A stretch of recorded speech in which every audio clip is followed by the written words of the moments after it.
समाजातील प्रतिष्ठित व चांगल्या व्यक्तींवर कुणी हल्ला केला असेल, त्रास देत असेल तर त्याचा बंदोबस्त करण्याची जबाबदारी ही पोलिसांची असून अशा गुंडांचा कायमचा बंदोबस्त केला जाईल, अशी ग्वाही श्रीरामपूर उपविभागीय पोलीस अधिकारी जयदत्त भवर यांनी दिली आहे. अनुभवायला मिळतंय आणि गणेशोत्सव सुद्धा यावर्षी आपल्या पोलीस दलाच्या मदतीमुळे अतिशय चांगल्या पद्धतीने होतोय.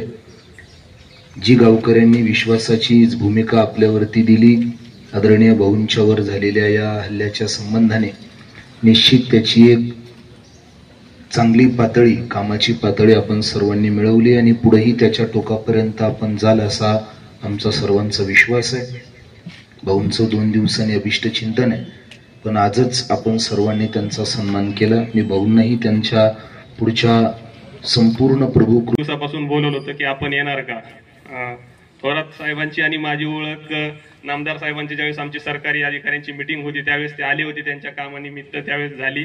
साहेबांनी मला त्यांच्याबद्दल सांगितलं, त्यावेळेस त्यांना मी बोलवलं होतं ऑफिसला, पण काही कारणास्तव 2-3 दिवस आमच्याकडे श्रीरामपुरामध्ये जरा गुन्हेगारी वातावरण होतं, त्यावर कारवाया करणं सुरू होतं, त्यामुळे व्यस्त असल्यामुळे ते जमू शकलं नाही. पण फोनवरती बोलणं झालं आणि त्या ठिकाणी मी लगेच या ठिकाणी यायला होकार दिला की हे पाहून फार आनंद झाला की गावात एकोप्याचं वातावरण आहे. जात धर्म कोणताही राजकीय पक्ष न पाहता सर्वजण एकत्रित आहेत आणि त्यांच्यावर जो काही हल्ला झाला त्यांनी आपल्या सर्वांच्या वतीनं भावना व्यक्त केलेली आहे, ती मला समजलेली आहे. वकील साहेबांनाही मी त्या ठिकाणी कार्यालयाला बोलवलेलं आहे की काय प्रकरण आहे ते समजून घेऊ आणि कठोरात कठोर कारवाई कशी होईल, न्यायालयामध्ये केस खास कशी चालली जाईल अशी पण माननीय न्यायालयाला विनंती केली जाईल. त्यामुळे त्याबद्दल आपण निश्चिंत राहा, कडक प्रतिबंधक कारवाई केली जाईल. कारण की चांगल्या व्यक्तींचं संरक्षण ही पण पोलिसांची जबाबदारी आहे.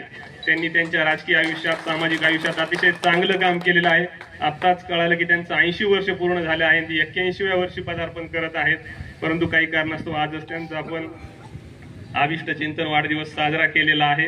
अतिशय चांगली बाब आहे. आणखीन ते शतायुषी हो, त्याच्यापेक्षा त्यांना जास्त आयुष्य लाभो आणि ते अशीच आपल्या गावची आणि या पंचक्रोशीच्या जिल्ह्याची सेवा करो अशी ईश्वरचरणी प्रार्थना करतो. पुन्हा एकदा त्यांना शुभेच्छा देतो आणि पोलीस दलाच्या वतीनं आपल्याला कोणतीही मदत लागली तरी श्रीरामपूर रावरी उपविभागाचा SDPO उपविभागीय पोलीस अधिकारी म्हणून मी सदैव तत्पर आहे आणि पोलीस दलाच्या वतीने मी आपल्याला सर्वांना गावकऱ्यांना खात्री देतो आणि या ठिकाणी थांबतो. ब्युरो रिपोर्ट, जनता आवाज न्यूज.